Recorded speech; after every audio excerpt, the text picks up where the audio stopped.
안녕하세요. 오늘은 저하고 교육심리학에 대해서 공부해 보실 거예요. 사람을 가르치는 게 되게 힘들어요. 그리고 제일 힘들게 아무것도 모르는 아이를 가르치는 부모들이 제가 보기엔 제일 힘든 것 같아요. 사람이 사람을 가르칠 때 제일 먼저 해야 될 게 뭐가 있냐면 자기가 이해해야 돼요. 그래서 가끔 아이들 학습시킬 때 가장 효과적인 방법 중에 하나가 얘한테 설명해 줘봐 이러면 대강 알아서는 설명할 수 없는 부분들이 좀 많이 있거든요. 그러다 보면 자기 공부가 많이 되는데 가끔 경쟁을 좀 이렇게 좋아해서 이기고자 하는 아이들은 제가 알려주면 제가 다 알고 이해할 거잖아요. 근데 사실은 가르쳐 주는 사람이 제일 많이 공부해요. 자, 여러분, 그러면 제가 강의를 지금 막 하고 있잖아요. 제가 여러분들에게 가르쳐 주는 사람으로서 가지는 신조 하나가 제일 첫 번째 게 하나가 있어요. 뭘까요? 답을 맞추시는 분에게는 선물을 메일로 드리도록 하겠습니다. 예. 뭐냐면 재우지 않는 거예요. 안 재우는 거. 제가 아무리 재밌고 좋고 뭐 질적으로 뭐 이런 수업 준비해 와도 듣는 사람이 안 들으면 그만이에요. 상담도 마찬가지인데요.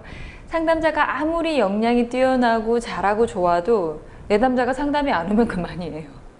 이 관계는 어쨌든 간에 듣는 사람이, 나에게 교육을 받는 사람이 나를 향해서 눈을 똘망똘망 뜨고 있어야지 가능하다는 거죠. 그래서 여러분들한테 교육심리학 1강이죠. 오늘 뭘 알려드릴 거냐면 오늘은 전반적인 이해적인 부분들이 많을 거예요. 그리고 여러분들이 교육자로서 설 때도 있으시고 또 상담자로서 설 때도 있으실 텐데 두 개 다 어쨌든 간에 전달해야 되는 사람과 받아들이는 사람의 역할이 정해진단 말이에요. 그럼 여러분들은 지금 이 심리상담사 과정을 하시고 나서 거의 전달해야 되는 쪽에 많이 서실 거예요.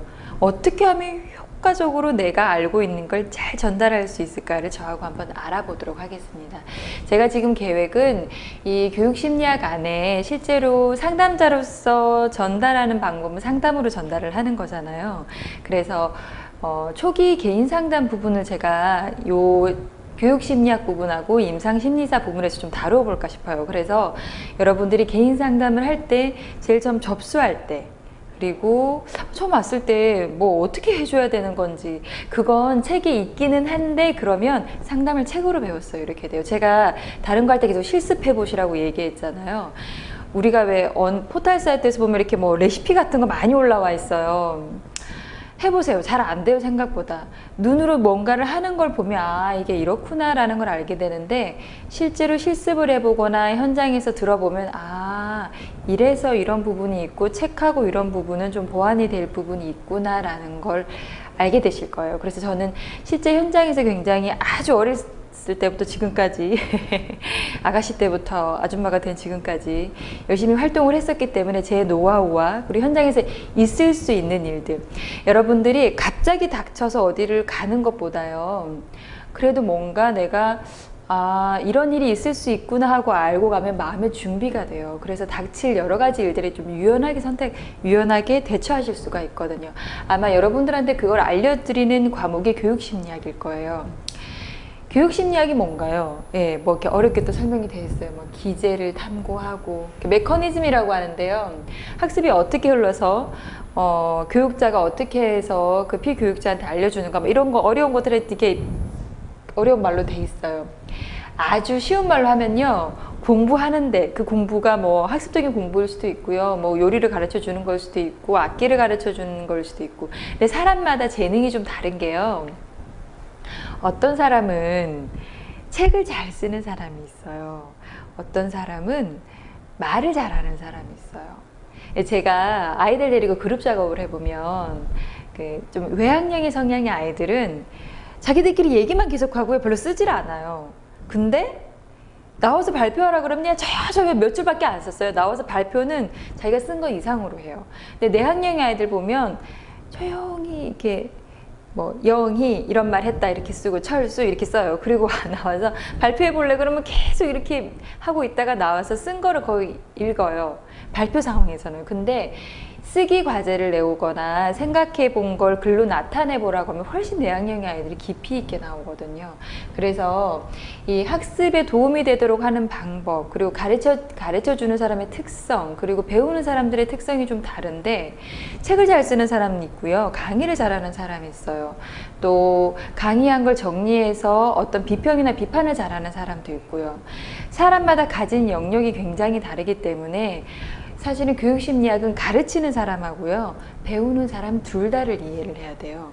그래야 정확하게 포커스를 맞춰서 정확하게 갈 수 있는데, 저는 좀 외향형인 사람이에요. 그래서 사실은 강의를 하거나 교육을 하면 에너지를 되게 많이 받아요. 특히 사람들이 막 그것 때문에 반응하고, 저 같은 사람 반응하는 것에 굉장히 이렇게 많이 에너지를 받죠. 그리고 더 에너지를 많이 얻는데, 내향형인 사람들은 강의를 하거나 교육을 하고 나면 굉장히 에너지가 소진된다고 많이 느끼기도 하거든요. 그러면 교육을 하는 사람과, 그리고 교육받는 사람이 내향형인지 외향형인지, 또 어떤 특성이 사람들을 좋아하는지 교육심리학에서 공부를 해야 되겠죠. 그래서 노란색으로 해놨습니다. 개인차. 제가 아는 어떤 분은요, 저는 집단 상담을 하면서도 굉장히 에너지를 많이 받는 편이에요. 저는 전형적인 외향형의 사람인데 주말에는 항상 쉬어요, 조용히. 에너지 밸런스를 맞추기 위해서. 근데 그분은 집단 상담하고 나면 본인 너무 힘들다고 했어요. 그래서 그분이 하는 방법은 개인 상담을 주로 많이 하시고요, 본인이 에너지가 이렇게 올라왔다고 생각이 들 때 집단 상담을 하시더라고요. 개인차는 내향형의 아이도 있고 외향형의 아이도 있는데, 굉장히 내향형의 아이한테 계속 발표 수업을 시키면 어떻게 될까요? 안 가려고 해요, 학교에. 되게 부모님들이 이런 거 많이 하세요. 내가 어렸을 때 좀 내향형이라 굉장히 좀 반장도 한번 못 해보고 힘들었어, 우리 애는 그러지 말아야지 하고 막 스피치 학원 보내시고 막 자기 주장 훈련 학원 보내시는데, 내향형의 아이들은 준비 없이 발표시키는 거 굉장히 스트레스 받아 하거든요. 그런 아이들은 충분히 준비를 시키고 차분히 나 나가서 잘할 수 있어 이미지 트레이닝을 하고 난 다음에 교육을 시켜야 되거든요. 근데 외향형의 아이들은 그 반대로 계속 뭔가를 쓰게 하면요, 앉아서 쓰게 하면 힘들어요. 그래서 아이들의 개인차에 대해서 정확히 알아야 된답니다. 이거 아는 것만 해도요, 교육의 효과는 사실은 50% 이상 들어가요. 자리를 세팅하는 것도 그래요. 늘 변화를 추구하는 사람들은 교실 세팅도 가끔씩은 옆에 짝도 바꿔주는 게 좋아요. 근데 익숙한 걸 좋아하는 사람들은 자주 자리가 바뀌거나 교실 세팅이 바뀌면 막 거기에 적응하느라 에너지를 너무 많이 써서 학습의 에너지를 쓸 수가 없어요. 사람의 에너지가 한계가 있잖아요. 근데 이만큼을 공부에 쓰면 좋은데 교실 상황 바뀌느라고 그거 신경 쓰고, 선생님 바뀌어서 그거 신경 쓰고 이렇게 하면 별로 그렇게 효과적이지가 않아요. 그래서 여러분들이 반드시 아셔야 될 게, 제가 임상심리학이나 이상심리학에서 심리검사도 좀 다룰 텐데요, 들으시는 여러분들께서 검사를 해보시고 내가 검사를 통해서 어떤 사람인지 자신을 잘 분석해 보세요. 그러면 그 기제 때문에 내가 다른 사람도 잘 이해할 수가 있어요. 내가 외향형인지 내향형인지 알면 교육할 때도 좋은데, 언제 좋으냐면요, 이 개인차가 어디서도 나타나냐면, 선생님, 제가 외향형의 선생님이 질문을 했는데 내향형의 아이들은 대답하는데 조금 오래 걸려요. 근데 외향형의 선생님이 급해서 못 기다려주면 내향형의 아이가 성취감이 떨어지겠죠. 근데 내가 내향형의 아이를 알고 있어요. 어떤 성향의 아이인지. 저 아이는 대답하는데 시간이 좀 오래 걸리겠구나. 그러면 기다려줄 수 있겠죠. 괜찮아, 얘기해봐. 천천히 시간이 있어. 조금 기다려줄까? 뭐 이렇게. 혹은 질문을 막 이렇게 따발청처럼 하는 게 아니라 천천히 할 수 있게 도와줄 수 있겠죠. 질문을 아주 쉽고 심플하게 간단하게 해서 아이가 바로 대답할 수 있게 해준다든가, 이런 식으로 아이들의 개인차와 그리고 성격의 특성들을 알면 교육하는 사람도, 그리고 교육을 받는 사람도 아주 행복하게 수업을 할 수가 있어요. 그래서 저는 아이들 집단 상담 하기 전에 성격 검사는 좀 하는 편인데요, 성격 검사를 하면 제가 아이들에 대해서 조금 읽어주잖아요. 굉장히 동기가 많이 올라와요. 학습에서 동기는 아주 중요합니다. 굉장히 잠 오는 시간에 수업을 들으면요, 막 졸려요. 근데 동기가 높으면 그래도 잠은 뭐 다들 졸려 하던데요. 그래도 동기 수준에 따라서 결과물과 시간대에 따른 굉장히 많은 차이를 나타낼 수가 있어요. 동기가 낮으면 어느 시간대에도 힘들어요. 근데 동기가 높은 사람은 그래도 버틸 힘이 남들보다는 조금 더 높을 수가 있어요. 그리고 발달 정도도 중요한데요. 우리가 책에 보면 굉장히 좋은 학습 방법들이 많이 있어요. 근데 잘 안 될 때가 있는데 그게 왜 그러냐면 개인차와 특성 그리고 발달 정도를 가미한 개인에 대한 이해가 부족해서 그런데요. 어떤 아이들은요, 눈으로 보는 게 아주 발달된 아이들이 있어요. 그리고 어떤 아이들은 청각으로 듣는 게 굉장히 발달된 아이들이 있고요. 어떤 아이들은 손으로 만져서 배우는 게 발달된 아이들이 있어요. 어른도 그렇고 아이들도 그렇고 자기가 잘 들리는 방법이 있다고요. 근데 그걸 무시하고 그냥 수업을 하면 만약에 예를 들어서 제가 이미지 수업을 해요. 이미지랑 잘 맞는 애들은 잘 들리겠죠. 근데 청각으로 잘 듣는 애들은 이미지가 지나가 버리고 기억이 잘 안 나요. 그럼 이런 발달 정도도 있고요. 또 어떤 발달 정도가 있냐면 발달 지체라는 얘기 들어보셨죠? 개인의 어떤 지금 예를 들어서 13세 아이들한테 기대되는 어떤 기대치가 있어요. 근데 그렇지 못한 아이한테 계속 13세라는 어떤 객관적인 나이, 그러니까 이 나이가 우리가 아는 생물학적인 나이하고 개인적인 능력의 나이는 좀 다른 경우들도 있어요. 그렇기 때문에 이 능력의 개인적인 능력의 나이에 훨씬 더 염두를 해둬야 되겠죠. 근데 여기서의 문제는 뭐냐면 개인차 반영했어요. 특성 반영했어요. 발달 정도로 반영했는데 요즘에 인터넷도 그렇고 자살도 그렇고 학교 가면 반 단위로 수업을 많이 하거든요. 한 반에 발달 수준 개인차가 다 다른 아이들이 20, 30명이 앉아 있어요.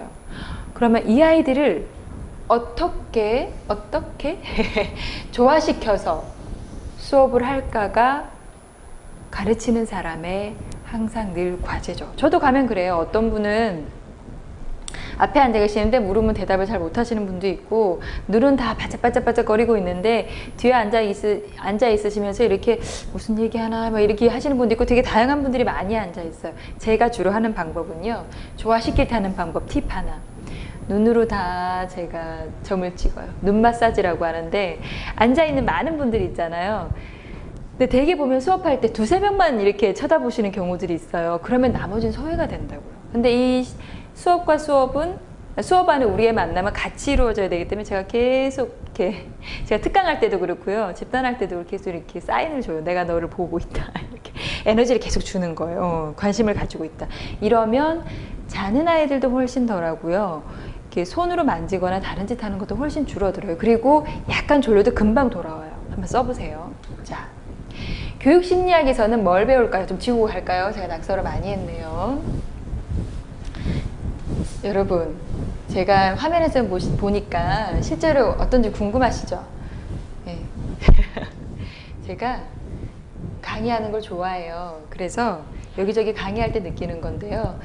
난 지금 이 일을 하기를 잘했다 싶은 생각이 들어요. 왜냐하면 이걸 다 배우고 이제 저는 좀 일찍 공부를 해서 배우고 나서 아이를 낳았는데 제 인성에 상관없이 알고 있었기 때문에 훨씬 앞에 실천할 수 있는 게 많았어요. 그래서 저는 상담이라는 학문에 좀 감사했습니다. 아이 키우면서요. 그러나 제가 인격적으로 성숙했다는 얘기가 아니라 알기 때문에 이렇게 해야 된다 이런 생각들이 많아서 그게 제 마음이 아니라 알고 있었기 때문에 했던 게 훨씬 더 많았는데요. 우리가 교육심리학에서 4가지 배울 부분들은 이런 것들이 있어요. 자, 뭐냐면 제일 앞에 발달심리학.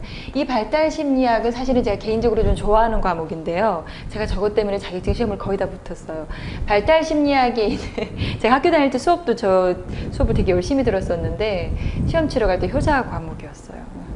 근데 여러분들도 발달심리학을 잘 기억해 두시고 배워 두시면 여러 자격증 시험 공부하실 때도 그리고 아이들 만나실 때 굉장히 많이 도움이 될 거예요. 그리고 내담자를 만날 때요, 내담자의 보호자를 만나야 될 일이 있어요. 근데 여러분들이 발달 단계를 알고 설명해 드리면 굉장히 전문가라는 얘기를 들으실 수가 있어요. 어머니 지금 이 아이가 어떤 시기인데요, 이런 시기에는 어떤 특징이 있고 이런 과업이 있어요. 그래서 이걸 잘 수행해 주시려면 어머님이 이런 역할을 해주시면 좋아요, 혹은 보호자가 이런 역할을 해주시면 좋습니다 라는 어떤 지침을 줄 수 있는 역할들을 할 수 있답니다. 여러분들이 그런 역할을 충분히 하실 수 있어요. 그리고 제가 발달심리학에서 여러 과목의 시험 도움을 많이 받아서 발달